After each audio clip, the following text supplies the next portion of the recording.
प्रधानमंत्री के दौरे में सबसे ज्यादा चर्चा जिस बात की थी वो था टैरिफ।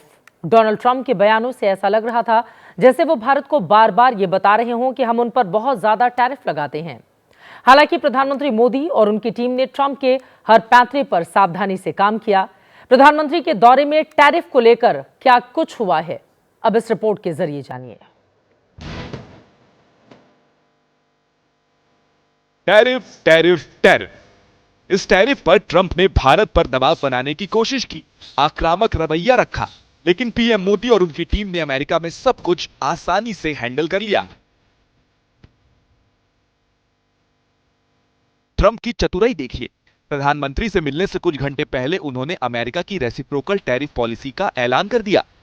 कहा, जो देश अमेरिका पर जितना टैरिफ लगाएगा हम भी उतना ही टैरिफ लगाएंगे। टैरिफ पर अपने आप को आक्रामक बताते हुए ट्रंप ने यहां तक कह दिया कि भारत बहुत ज्यादा टैरिफ लगाता है। मतलब समझिए आप, प्रधानमंत्री नरेंद्र मोदी की मौजूदगी में डोनाल्ड ट्रंप ने पहले कहा कि भारत सबसे ज्यादा टैरिफ लगाने वाला देश है, लेकिन भारत की डिप्लोमेसी भी इतनी कमजोर नहीं है कि वो ट्रंप के दबाव के आगे नरम पड़ जाए। टैरिफ पर दिए बयान के कुछ ही घंटे बाद ट्रंप को यह मानना पड़ा कि मोदी मोलभाव करने में बहुत बेहतर है। टैरिफ पर आक्रामकता दिखाने के कुछ घंटों बाद जब ट्रंप मोदी से मिले तो बाहर आकर उनकी डील करने की क्षमता के आगे खुद को सरेंडर कर दिया। He's a much tougher negotiator than me, and he's a much better negotiator than me. There's not even a contest. Trump America first की नीति लेकर डील के टेबल पर बैठे थे, तो मोदी भी भारत के हित को आगे लेकर बात कर रहे थे। ट्रंप ने भारत से टैरिफ को लेकर कुछ शिकायतें भी की। Prime Minister Modi recently announced the reductions to India's unfair, very strong tariffs. Really, it's a big problem, I must say. Trump का आरोप है कि भारत अमेरिकी प्रोडक्ट्स पर 30 से 70% तक टैक्स लगा देता है, जिससे भारत में उनके कारोबार पर असर पड़ता है। लेकिन एक सच ये भी है कि भारत में 75% अमेरिकी उत्पादों पर सिर्फ 5% इंपोर्ट ड्यूटी लगती है। व्यापार घाटे के मामले में भी भारत अमेरिका के लिए 11वें नंबर पर है। अमेरिका का चीन से व्यापार घाटा 30%, तो भारत से सिर्फ 3.2% है। टैरिफ को लेकर ट्रंप की चिंताओं पर भारत ने ध्यान देने का भरोसा दिया, लेकिन पीएम मोदी और उनकी टीम ने अपनी डिप्लोमेसी से यह भी बता दिया कि भारत हर फैसला अपना हित देखकर ही लेगा। कल एलन मस्क और मोदी की मुलाकात हुई तो लगा कि मीटिंग के बाद स्टारलिंक और टेस्ला की भारत में एंट्री को लेकर कोई बड़ा अपडेट मिल जाएगा, लेकिन ऐसा हुआ नहीं। कहने को ये एक औपचारिक मुलाकात थी, लेकिन एलन मस्क उसमें अपने परिवार के साथ पहुंचे। प्रधानमंत्री मोदी ने उनके बच्चों के साथ फोटो खिंचवाई, लेकिन टेस्ला और स्टारलिंक पर क्या बात हुई है, ये बात किसी को नहीं पता।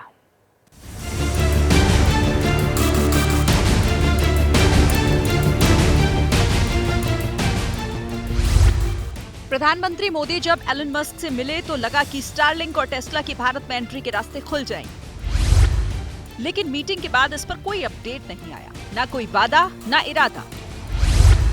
अब तक जो बात पब्लिक डोमेन में है उसके मुताबिक जो स्टेटस मुलाकात से पहले था वही मुलाकात के बाद भी है। हालांकि विदेश मंत्रालय ने बताया है पीएम मोदी और एलन मस्क ने नए विचार, अंतरिक्ष, एआई, सतत विकास में भारत और अमेरिकी संस्थाओं के बीच सहयोग को मजबूत करने पर चर्चा की। लगी न थोड़ी बोरिंग बातचीत, बिल्कुल फॉर्मल बात। इसमें ऐसा कोई सब्जेक्ट नहीं था जिस पर बड़ी चर्चा हो सके। हालांकि ये भी संभव है कि स्टारलिंक और टेस्ला की बातचीत को अभी पब्लिक के सामने लाने की जल्दबाजी ना दिखाई जा रही हो।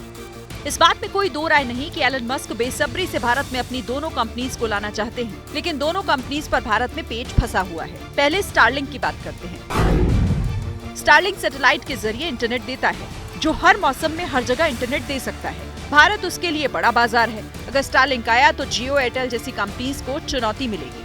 इससे जुड़ी सुरक्षा और डेटा स्टोरेज को लेकर भारत सरकार की चिंताएं हैं। पिछले साल ही सुरक्षा एजेंसीज ने मणिपुर में सशस्त्र संघर्ष और ड्रग स्मगलिंग मामले में स्टारलिंक की डिवाइस जब्त की थी। दूसरी कंपनी है टेस्ला। ये इलेक्ट्रिक गाड़ियों की दुनिया की सबसे बड़ी कंपनी में से एक है। इसकी भारत में एंट्री से यहाँ के ईवी बाजार में चुनौतियाँ बढ़ जाएंगी। एलन मस्क की शिकायत रही है कि भारत उनकी गाड़ियों पर बहुत ज्यादा टैक्स लगा रहा है। कल ट्रंप भी मस्क की भाषा ही बोल रहे थे। And I assume he wants to do business in India, but India is a very hard place to do business in because of the tariffs.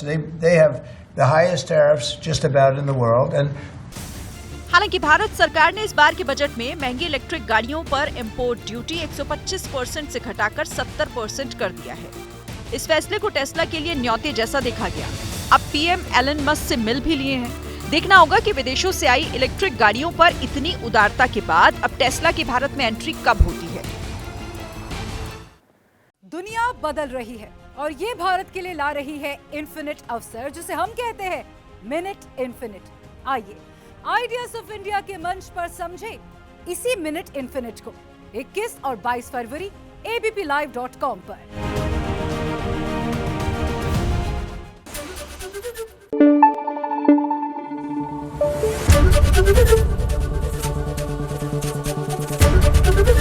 ABP news आपको रखे आगे।